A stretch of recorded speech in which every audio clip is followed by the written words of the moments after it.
Welcome to Chronosphere Fiction. This is your pilot, Daniel French. Hey, good news. Garbanzo just added a huge new passenger quarters to the Chronosphere. So, tell all your friends to subscribe to Chronosphere Fiction, and let's fill this ship up with happy travelers. Today we'll be taking leg 1 of a 7-episode journey. Another world created by the great Mark Slade. Get comfy and ready to slink into Daniel Dread, Episode 1. A warning to our sensitive listeners. This next scene over the next couple of minutes contains some very ugly violence.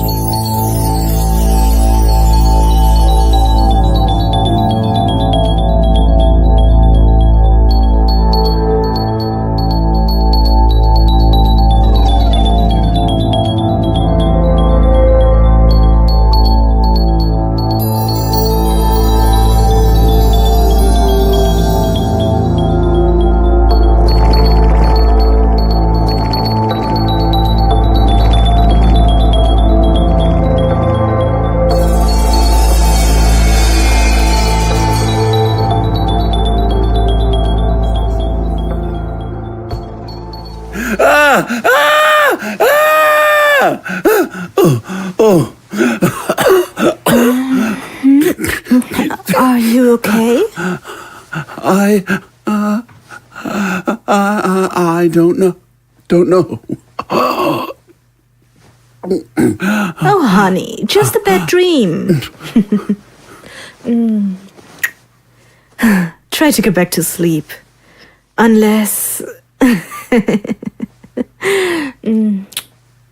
No, I don't. I don't want to. I can't. Right now.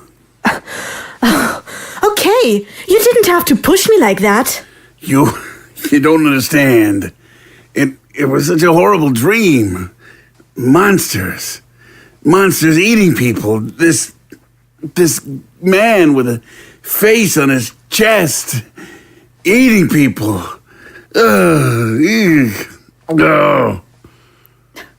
I understand you aren't a man. Scared of monsters? My God. Jesus, and I thought we had a great time together in bed. Just another lame lay for me. Couldn't even get it up. Get off me! Get off me! Get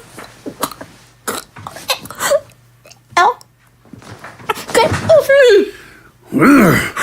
No one talks to me like that, bitch. No one!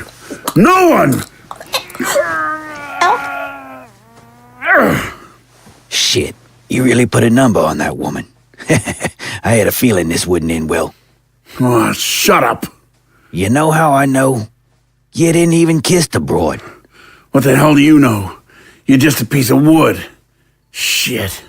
I am crazy. I'm talking to a damn tiki doll.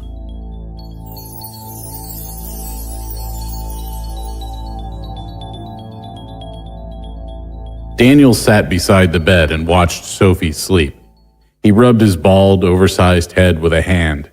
He felt his suit sticking to him from the tremendous heat outside the hotel room. She slept peacefully on her side, her gown riding up slightly. Daniel brushed Sophie's long, brown, greasy, tasseled hair with his hand. He gently moved his hand down her smooth, white neck, moved a few strands of hair around her ears. Daniel had been with Sophie for 10 years, protecting her. She assists him in his work, even building his website. Daniel was in the exterminating business. Daniel was 15 when he met Sophie. She was 17. They lived in the apartments across from each other. He would watch her from his bedroom window, going to school or coming home from school. By that time, Daniel had quit going, and after the death of his father a few years before, his mother just didn't care about anything but the bottle. Why aren't you asleep? I can't sleep. Anyway, you get enough for both of us.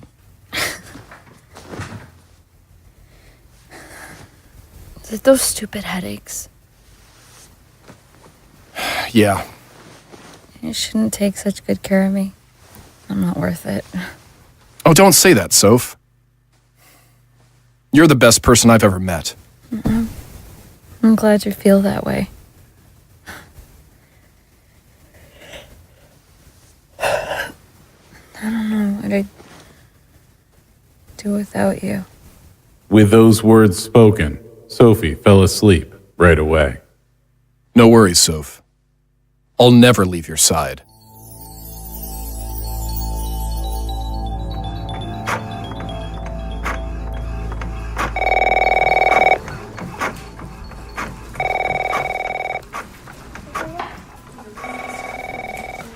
Rufus, glad to see you. You have a shit job for me, huh? Why would you say that, buddy? I'm always on your shit list, Mr. Jeffcoat. True. But you're also the only one who comes away with results I need. What's the case? Missing children, all in the same neighborhood. Priors Lee. Lots of rich families. That's why we were hired. 3 children disappeared in 2 months. Cops have the open case. And looks like nothing's being done about it? I wouldn't go that far. Seems the case has taken them on another adventure. Child pornography? You got it. Seemingly, you and I share the same aesthetic. The bad guys aren't always human. You want me to dream up the monster? That doesn't always work. The cases we've worked together, it has. And why don't you try to dream this monster up? I can't. The bullet in my head has moved slightly. When I dream them up now, I send my wife into an epileptic fit. That's why I take prescribed medicine to help me dream nice things. Who called this in? A lawyer by the name of, Simon. Alex Simon. He's concerned for his little girl. We go back. We worked on that Hyman's Lake serial killer case. He's a believer in all things supernatural? He witnessed the guy turning into a werewolf, so yeah. He's more than a believer. Mind if I bring my friends in? As long as you get me my results, you can call in the National Guard. Daniel looked out the window as Sophie drove. It was a rental and he sat in the back like it was a cab as they went down a gravel road on a cold, rainy day. He rested his hand under his chin, watched tiny raindrops multiply on the window. Sophie smiled at him. She always thought Daniel looked nicer in the gray suit than the blue one. I called Daniel and Sophie.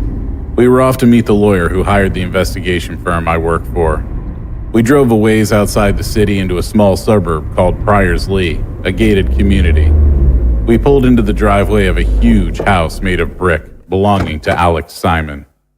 I'm glad you came. These are my colleagues, Sophie Wood. Nice to meet you. Yes, likewise. And this is Daniel Dread. He's very good at what he does. Yes, I was given all the details of Mr. Dread's talents by Mr. Jeffcoat. Hello. Good to meet you. A pleasure. Come inside, please. I'm not one to hold meetings in my yard so that my neighbors can hear everything.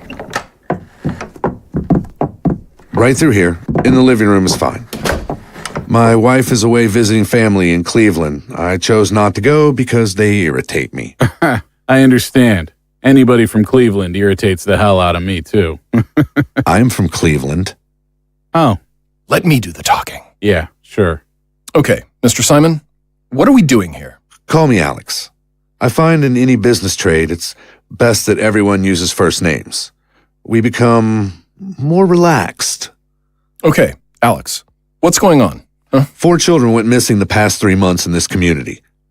Now, the weird is, I control who gets in here and who doesn't. I do extensive background checks, lots of research on residents. He does. I've seen all the paperwork. Pyramid handles that aspect, too. So why get us involved? You know what we do here.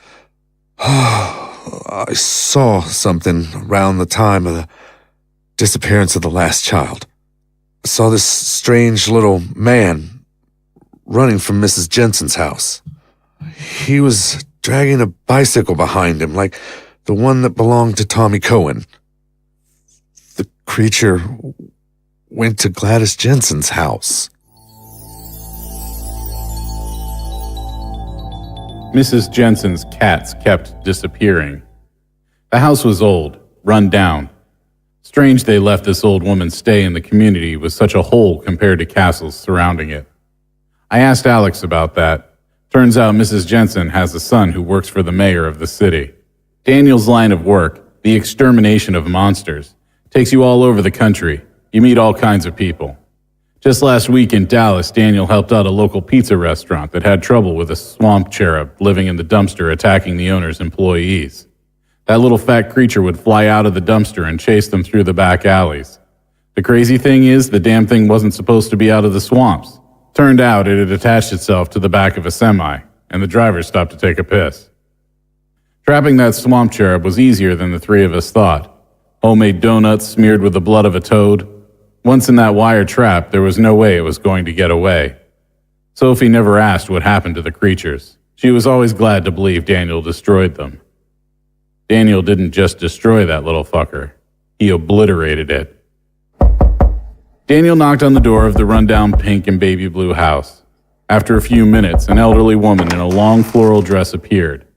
She was hunched over and had a confused look on her face. She adjusted her glasses, the frames much too large for her small, angular face. Hello, I'm Daniel Dread. Alex Simon sent us. You are Mrs. Jensen? Yes, I am. I didn't speak to Mr. Simon. Well, that was my grandson who did that. He said you were an exterminating company? Oh, yes, ma'am. They usually drive in vans or trucks. You three are driving a rental? Yeah, we broke down. Our van is in the shop. Excuse me, Mrs. Jensen. You said you three. You can see this lady here?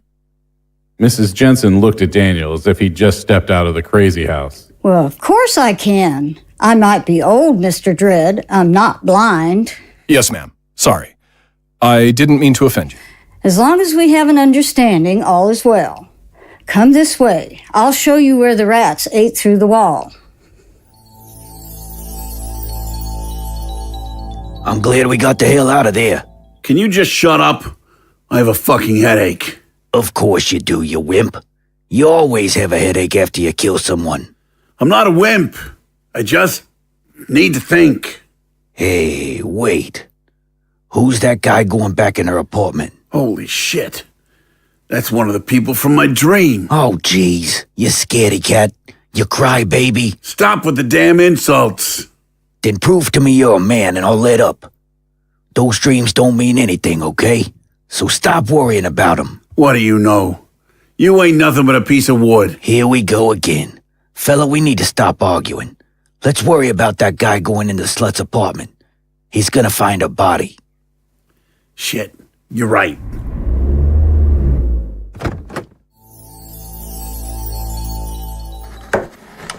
Millie! Hey, Millie, it's me!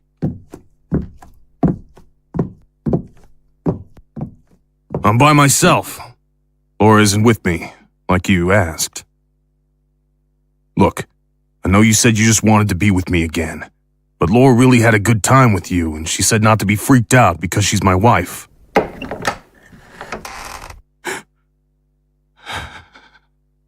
Oh, God. Millie. How horrible.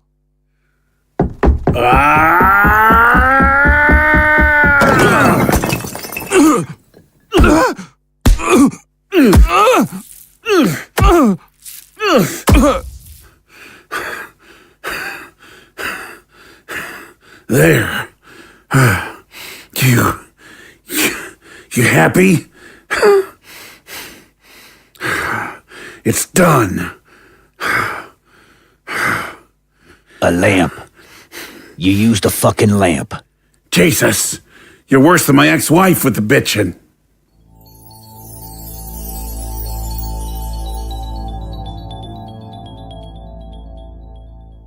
Daniel looked around the house, seeing clutter everywhere. It was obvious the old woman was a hoarder. 6 cats were lounging in the living room by an old TV set. 3 more sat on a hutch by the window. Come through here. You can take your sunglasses off, son. The lights aren't bright in here. I'd rather not. My eyes hurt even when the lights are off. Suit yourself. Mrs. Jensen, Alex said your grandson told him that the rats may have formed a hole behind your sofa. All I know is that the queen is a very ugly thing. You've seen the queen? Wait, do rats have queens? They have to have a leader of some sort, like every society does. It doesn't matter what it's called. It might. Hell, some of us have to do paperwork on these cases. Okay, you two, enough. Go on with your story, Mrs. Jensen. You've seen a creature of sorts. Oh, yes. At first, I thought it was my grandson's roommate going through the wall. Someone else lives here? Well, are they available? Not anymore. We kicked him out. Nasty person. So filthy, never threw his trash away. Blech! But then I noticed he had yellow-green skin and hair all over his body and a hairy tail. Ugh! That nasty little man brought rats. That's what I thought. I tried to get rid of that thing with everything. Rat poison, bleach. My grandson even tried to shoot that thing with his BB gun. Nothing worked. Eating my poor cats. How do you know it eats your cats? Young lady, I saw the remains in that hole in the wall. If it's okay with you, we're going to have to move the sofa now, Mrs. Jensen. Oh, well, mind the carpet. Yes, ma'am. Where is your grandson now? Oh, Billy, he hasn't been home in a few days. I really don't know where he is. He's done this before. Last time, he said he was with friends. I'm sure he was boozing it up like now. Such a terrible habit. This rat. When does it come out? The hole wasn't big enough for what Alex Simon had described. It was barely big enough for a rat. Oh, my. Always after dark. Various times. Always in the kitchen. That's where I hear the noise. Banging of dishes, pots and pans. My canned goods thrown down on the countertops. Ugly, godforsaken thing. Daniel and Sophie exchanged looks. She scribbled on a piece of paper and handed it to Daniel. It read, "The thing is in the cabinets." Daniel nodded to Sophie. Could we see the kitchen? Oh, yes. You think the rats are in the kitchen? Makes sense, you know, where the food is at. Why, yes. It sure makes sense. Strange. The kitchen obviously hadn't been redecorated since the 1970s. The refrigerator and the stove were the only new appliances. It was the strange design of the tiles that threw Daniel and Sophie for a loop. Light-colored red and bright blue with a sunburst swirl. Sophie walked over to the countertop. Daniel, look. She pointed at large scratches on the brown wood polish. Daniel nodded. These are markings. Pretty deep carvings. So? They are messages from the past. I know what creature it is. I've seen one before. It's a troll. Is that a type of rat? Those markings have been there since my grandson's friend moved in. Well, he's gone now, I think. How long has that been, Mrs. Jensen? 3 months ago. I believe that's when he moved in. He's studying at the city college. Daniel moved his sunglasses down on the bridge of his nose. His eyes were glowing red. Oh my, that is the worst case of pink eye I have ever seen. Sophie, Rufus, look at this. A greasy residue inside the markings. An oafish young man with a ponytail and large framed glasses appeared. He looked frightened at first, then his face was flushed with anger. He dropped his backpack on the kitchen floor. What are you doing here? We told you to leave, you disgusting little man. Shit, look at him. He's changing into a fucking troll. Daniel removed his sunglasses, folded them in the top pocket of his jacket. His eyes still glowing red, he saw the young oafish man's real appearance. His face had crevices with several boils attached to a red, bulbous nose. His eyes were small, black, and almost sunken in the face. Pointy ears stuck out from wild, frizzy hair. The troll stood there, salivating, baring his small, clenched teeth. He was poised, ready to attack. He spread out his elongated fingers to show his razor-sharp nails, balled them up in fists. He ran towards Mrs. Jensen, growling. He pushed her aside. She fell to the floor. Oh! With one long swipe, his nails dragged across Daniel's cheeks, leaving 4 long, bloody indentures. Oh! Sophie became transparent.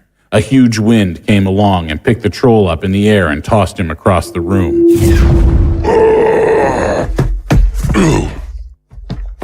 The troll got to his feet and ran toward us again.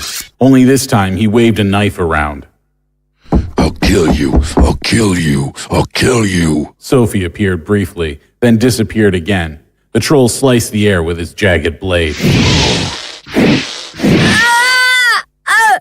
The troll's blade glowing red. Sophie reappeared. The troll's knife had sliced Sophie across her abdomen. I said I was gonna kill you. I said I was gonna kill you. Sophie! Daniel ran toward the troll, keeping it in his sights. Daniel's eyes had become burning hot embers. 2 laser beams shot from those burning embers and cut the troll in half. Lasers from Daniel's eyes had turned the troll into dust, but a strange purple vapor rose up from those ashes and entered Daniel's nostrils. Daniel screamed, then passed out. Ah! Sophie, are you all right? Yes. Yes, I'm already healing. Go tend to Daniel. I hate to break this to you people, and I don't want to tell you how to run your business, but that was not a rat.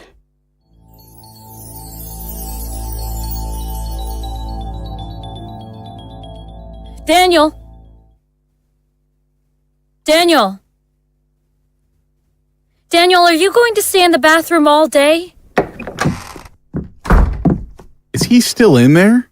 Yes, damn it, I'm getting sick of this. He needs to grow a pair and face what's in front of him.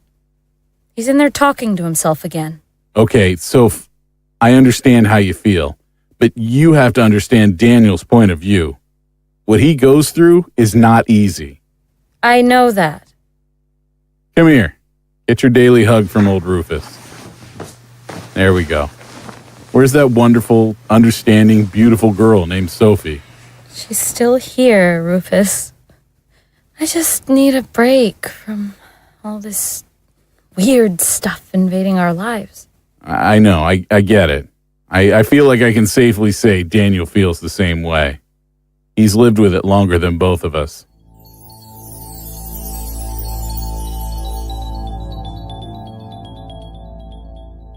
That was a nice little dinner, my boy.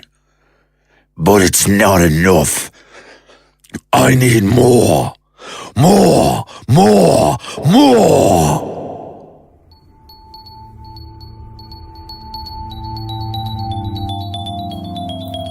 Daniel Dread, Episode 1, The Exterminators, written by Mark Slade.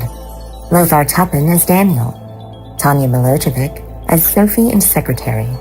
Matt Weller as Rufus. Pete Lutz as Ellison. Drew Prophet as Moloch and Alex. Austin Beach as Tiki and Troll. Marilee Robinson as Mrs. Jensen. Kessi Rilinki as Woman. Atticus Jackson as Jeffcoat. Music by Chauncey Hayworth. Created and developed by Mark Slade and Lothar Tuppin. Directed and edited by Daniel French. And that's part 1 of 7 of Daniel Dread from Mark Slade. We'll also have more Gafgar and the Eternally Unfurnished and Generation Z coming up, as well as consolidated volumes of those stories. Remember to tell your friends to subscribe to Chronosphere Fiction. Until next time, keep your cosmos clean.